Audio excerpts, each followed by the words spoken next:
Common mental health disorder में और एक बीमारी आता है एंजाइटी डिसऑर्डर के अंदर में, जिसका हम लोग कहते हैं OCD यानी कि ऑब्सेसिव कंपल्सिव डिसऑर्डर। ये बीमारी में बहुत सारे व्यक्ति पीड़ित है। इसके बारे में आज हम लोग बात करेंगे और न्यूरोसाइकेट्रिस्ट से जानेंगे ये बीमारी में क्या क्या लक्षण होता है और इसका कारण क्या है और इसका इलाज कैसे होगा, इसके बारे में बात करते हैं। OCD जो है उसका फुल फॉर्म इंग्लिश में, ये तो शॉर्ट फॉर्म हुआ, इसका फुल फॉर्म होता है ऑब्सेसिव कंपल्सिव डिसऑर्डर। ठीक है, तो सुनने में थोड़ा भारी भरकम लगता है, थोड़ा टेक्निकल जैसा लगता है, आम आदमी को थोड़ा समझ में कम आएगा, ये चीज़ काफ़ी टेक्निकल टर्म है, तो इसको हम थोड़ा सा सिंप्लीफाई करके इसको समझाते हैं। ठीक है, तो बेसिकली ये एक तरह का सोच का बीमारी है। सोच किस तरह से कि पेशेंट के मन में एक ही सोच बार बार आने लगता है, कोई भी एक सोच, और सोच जो होगा वो कोई न्यूट्रल टॉपिक पे होगा। न्यूट्रल टॉपिक का मतलब है कि पेशेंट का जो तभी जो स्थिति है, जो उसका जो मूड है या उसके मन में जो विचार है उससे कुछ भी अलग। फॉर एग्जाम्पल, मैं जो कॉमन हमको OCD का पेशेंट मिलता है उसका एग्जाम्पल दे करके आपको समझाने का कोशिश करता हूँ, क्योंकि ये सारी चीज़ें बहुत जटिल मानसिक रोग में आता है। तो हम एग्जाम्पल दे के एक पेशेंट का अगर समझाएंगे, उदाहरण दे के, तो ज़्यादा अच्छा समझ में आएगा। Okay sir. हमारे पास ज़्यादातर जो OCD का पेशेंट आता है उसको जो हम लोग आम गाँव के भाषा में सूचीबाई बोलते हैं, वो वाला आता है। मतलब बार बार हाथ धोना, बार बार साफ सफाई करना। तो उनका एग्जाम्पल लेके देखते हैं कि एक मरीज आता है हमारे पास, वो कहता है कि मैं सारा दिन जो है साफ सफाई करता रहता हूँ, घर को 8-10 बार धो रहा हूँ या धो रही हूँ, नहाने में मुझे 2-3 घंटा लग जा रहा है, खाने पीने के बाद मैं खाने से पहले खाने के बाद मेरे को 8-10 बार 12 बार हाथ साबुन से धोना पड़ता है, फिर भी मेरे को सेटिस्फैक्शन नहीं मिलता है। ये सारा कंप्लेन लेके एक आता है पेशेंट। तो उससे जब पूछा जाता है कि आपको ये आप जो बार बार जो हाथ धो रहे हो या बार बार साफ सफाई कर रहे हो, तो ये ऐसा करने में जो आपका रोकने का कोशिश नहीं करते, आपको ये सब सही लग रहा है, जो आप कर रहे हैं सही लग रहा है?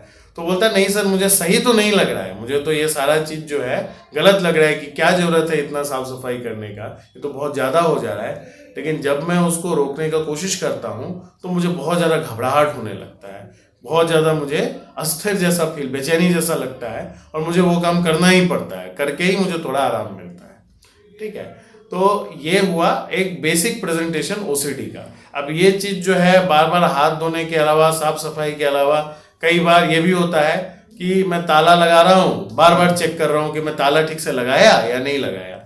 ऐसा है कि किसी को ट्रेन पकड़ना है, 15 मिनट में ट्रेन है, उसको ताला लगा के फटाफट निकलना है, लेकिन वो जाके वापस आ रहा है कि ताला लगा क्या, ठीक से तो नहीं लगा। ठीक है, तो ये होता है OCD। ये दो मैं जो प्रेजेंटेशन बोला, ये OCD में सबसे कॉमन 2 प्रेजेंटेशन है। ठीक है, इसके अलावा OCD और बहुत तरीके से हो सकता है, कई तरीके से और हो सकता है, बट जो सोसाइटी में कॉमन 90-98% OCD का जैसा केस आता है, वो दोनों एग्जाम्पल मैंने आपको बताया। ठीक है, तो इसमें हो क्या रहा है कि इंसान के मन में एक सोच आ रहा है कि सब कुछ गंदा है, जैसे साफ सफाई वाला जो मैंने बोला, सब कुछ गंदा है, मुझे उसको साफ करना है, और वो मन में ये चीज उसको समझ में आ रहा है कि मैं जो है जितना चाहिए उससे ज्यादा कर दे रहा हूँ। ठीक है, फिर भी वो अपने आप को रोकने का कोशिश करता है, तो मन में बहुत ज्यादा घबराहट, एंजाइटी सब होने लगता है।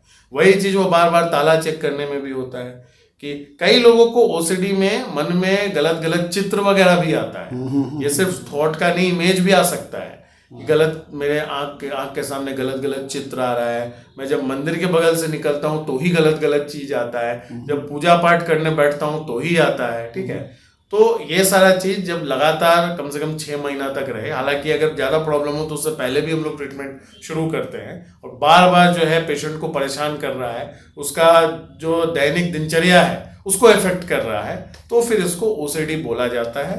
ये एक प्योर मानसिक बीमारी है। इसमें समस्या ये है कि लोग समझ ही नहीं पाते कि हमें बीमारी है ना।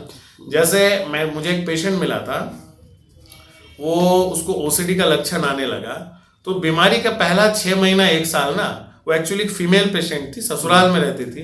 ससुराल वाले एक्चुअली खुश थे कि ये तो साफ सफाई पे बहुत ध्यान दे रही है, पहले इतना नहीं देती थी। हाँ, तो वो बहुत खुश थे। ठीक है, लेकिन जब साल लगते लगते बीमारी और बढ़ गया और उनका मतलब डिटर्जेंट का खर्चा, साबुन का खर्चा, पानी का खर्चा बढ़ गया, तब उनको लगा कि अब हमको शायद डॉक्टर के पास जाना चाहिए, ज्यादा हो रहा है। ठीक है, तो ये जो बीमारी है, हमको एक साइकेट्रिस्ट को दिखाना है, दिमाग का बीमारी है, यही समझने में लोगों को बहुत समय लगता है। उसमें समस्या क्या हो जाता है कि आप अगर इसको लेट से इलाज शुरू करते हैं, साल 2 साल 5 साल पुराना हो जाता है बीमारी, तो इसको ठीक करना मुश्किल हो जाता है। ओसीडी का एक गुण है, गुण क्या है कि इसको अंग्रेजी में कहते हैं इनहेरेंटली ट्रीटमेंट रेजिस्टेंट, मतलब ये स्वभाव ही इस बीमारी का ऐसा है कि जल्दी जो है दवाई पे ठीक नहीं होता।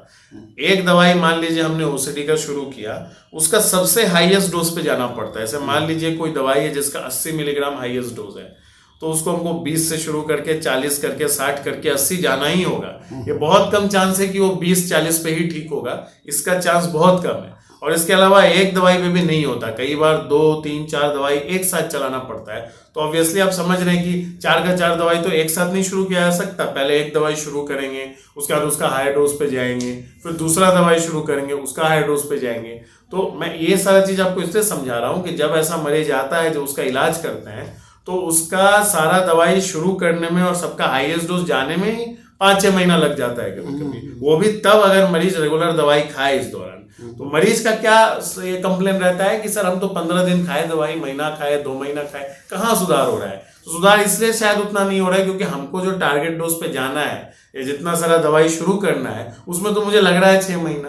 तो उस दौरान जो है कुछ कुछ दवाई देके पेशेंट को कुछ हद तक कंट्रोल में लाया जा सकता है, लेकिन पेशेंट जितना रिस्पॉन्स चाह रहा है वो लाने में महीनों समय लगता है। सर लॉन्ग ट्रीटमेंट, लंबा ट्रीटमेंट है, और किसी किसी केस में 70, 80, 90% तक भी सुधार होता है, किसी किसी केस में 20, 30, 40% तक ही सुधार होता है। तो एक लंबा लड़ाई जैसे बीमारी है, लेकिन परेशान नहीं होना है। मैंने अपने प्रैक्टिस में जितना ओसीडी का पेशेंट देखा है, ज्यादातर पेशेंट बहुत अच्छे से ठीक हुए हैं 2-4 महीने के अंदर ही। ठीक है, तो दवाई अच्छे से खाने से ये बीमारी सही रहता है। इसके अलावा मैं और एक चीज इसमें जोड़ूंगा कि ये एक ऐसा मानसिक, सभी मानसिक बीमारी में जो है साइकोथेरेपी, मतलब दवाई के अलावा जो इलाज होता है, ठीक है, उसका बहुत इंपॉर्टेंट रोल हर मानसिक बीमारी में ही है।